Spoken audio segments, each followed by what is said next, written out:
Hey guys, Cowboy Brett coming to you from the Alfalfa Bell Studio today.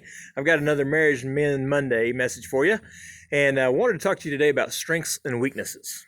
Okay, so what is it that you're strong at, and what is it that your wife is weak at, and where can you take over in the areas that you're strong and she's weak? Where can she take over in the areas that you're weak and she's stronger? So I'll give you a couple of points. When my wife and I first met, I had just gotten involved in the financial services industry and was doing work there. And it took me a few months before I recruited and started training her in the same industry, in business with me. And when we decided to partner our business and everything, we went through we had a road trip to Dallas, Texas. And on the drive down there, she pulled her laptop up, and as I'm driving, we're making a list of everything we can think of to do with the business. Everything from finding new clients to training new associates to following up on business to, every little facet of everything we could possibly think of about the business. We left no stone unturned. We came up with a list of like 160 something different things that needed to be addressed in the business. It was crazy, very exhaustive. And the thing that we went through was we kind of rated one another on where we felt was a strength for her versus a strength for me, a weakness for her versus a weakness for me, and went through the whole list and kind of divided and conquered the parts of our business and what we were going to do. And it allowed her to do the things she was strong, so that part of our business thrived. It allowed me to do the areas where I was stronger than she was, which allowed that part of our business to thrive. And in areas where we were both strong, we just kind of picked and decided, we're either both going to do a little bit of this, or one of us is going to go ahead and relinquish control of that part, and you're going to take it, or I'm going to take it, whatever the case may be. So in our personal life, for example, the first road trip we went on together, I can pack pretty well. So, when I say pack, I don't mean like a suitcase. I do mean like a suitcase, but on top of that, pack a vehicle and get everything in and get it all squared away the way it needs to be, that kind of stuff, right? So the first road trip we go on together, I get the back end of the Suburban that I was driving at the time set up, and I get everything squirreled away and put in place where it needs to be. And then I go in to get something else and bring it back out to put it where it needs to go.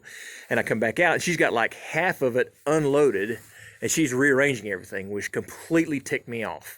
Okay, not even joking. I was aggravated. I'm like, I had all that stuff in there. It was pretty much perfect, but she's got to go ahead and rearrange everything because it wasn't the way she would have done it. So she's very structured in her personality. I'll get to that in a little bit. We'll talk about personality profiles later on in another video.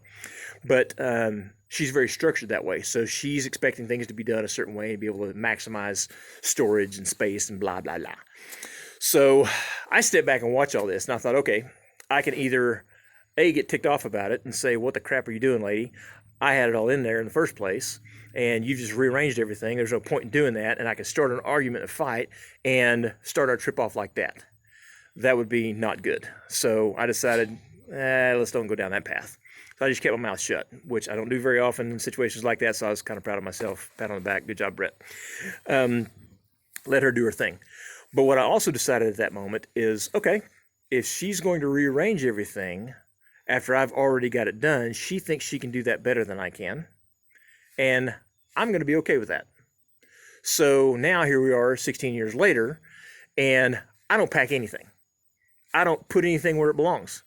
I let her do all of that because that's part of her process, part of her thinking, and what she knows she's good at. So I just kind of step back, hands off, and let that part of it go.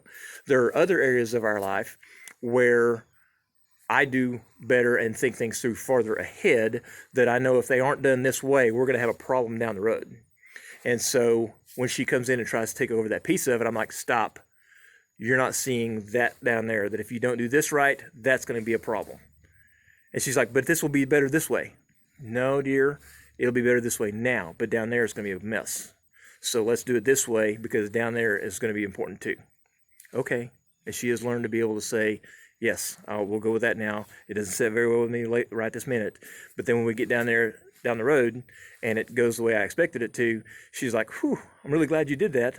Yes, thank you very much, dear. So my point is, find your strengths, find her strengths, relinquish your weaknesses. If she's stronger in an area than you are, turn it over to her. let her do it. Don't give it any more thought. Don't think about it anymore. Don't tell her that you can do it better.